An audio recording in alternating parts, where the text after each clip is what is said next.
Ini menguat dengan signifikan. Lo jual dolar lo ya, lo jual dolar lo ya. Gak punya, bohong lo. Ini menterinya agak aneh nih. Biar aja ya. Penasihatnya juga aneh-aneh ini berdua nih. Aneh-aneh. Ya, kalau punya instrumen kita pakai untuk kebaikan. Tapi kalau salah, tolong dikoreksi. Kita perbaiki bersama. 8 agenda fokus prioritas. Pertama, kita ketahanan pangan. Kedua, ketahanan energi. Makanan bergizi gratis. Pendidikan bermutu. Kesehatan berkualitas. Pembangunan desa, koperasi, dan UMKM. Pertahanan semesta. Akselerasi investasi dan perdagangan. Yang swastanya mana? Di nomor 8 tuh.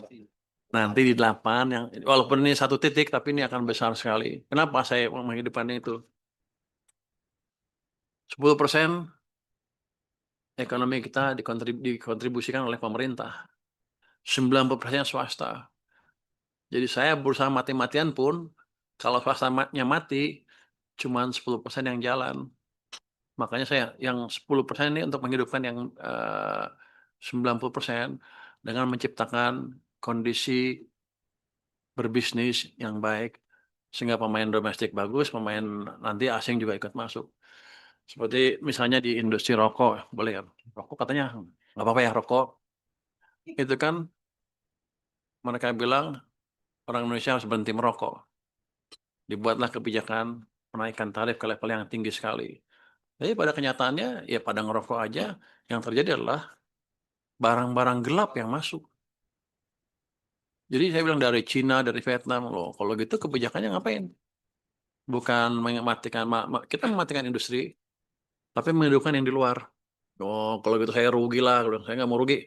Ya udah, kita rapikan pasarnya. Kita tutup barang-barang kita dari pasar kita dari barang-barang ilegal. Untuk yang produsen dalam negeri yang ilegal, kita ajak masuk ke sistem yang lebih legal, ke kawasan industri apa KIHP, hasil tembakau KIHT, dengan tarif yang tertentu ya Pak. Sedang kita buat dan kita galakkan. Mungkin kapan jadinya? Desember jalan? Harusnya Desember jalan. Udah mulai. Nanti kalau sudah itu jalan, pemain-pemain yang saya nggak akan lihat ke belakang, lihat ke depan. Pemain-pemain yang tadinya gelap, kalau masih gelap kita sikat, nggak ada kompromi di situ. Tapi mereka dikasih kesempatan masuk menjadi pemain yang legal di situ. Sama untuk setelah rokok kan kita apa yang ribut-ribut pakaian kan?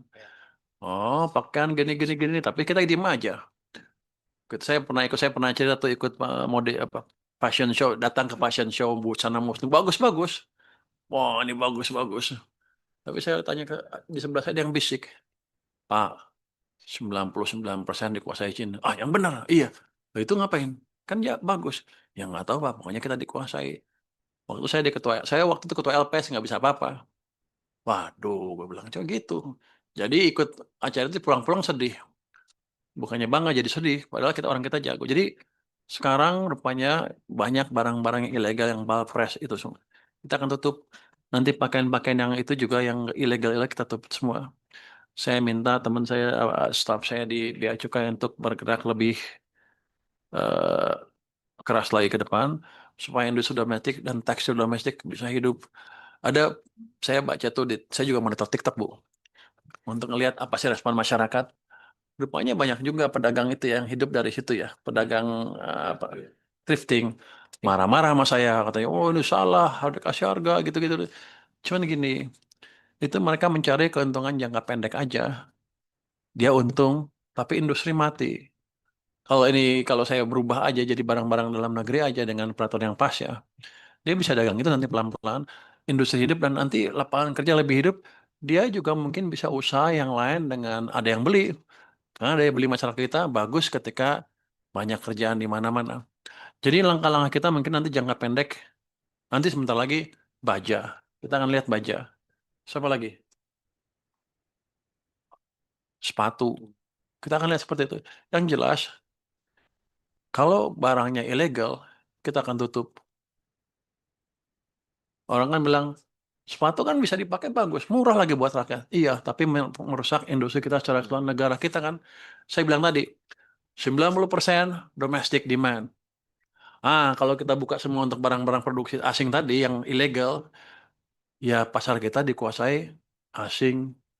Apa kita mau begitu? Nanti kita komplain lagi, kerja nggak ada kerjaan, nggak ada ini, nggak ada itu. Tapi ketika ditutup, sebagian pemain yang diuntungkan ribut. Saya sih gampang jawabnya. Gimana kalau ada yang protes? Ya udah, saya lihat siapa yang paling keras protesnya, itu saya tangkap duluan. Karena berarti dia dalang di belakangnya. Ini udah banyak yang komentar-komentar kan.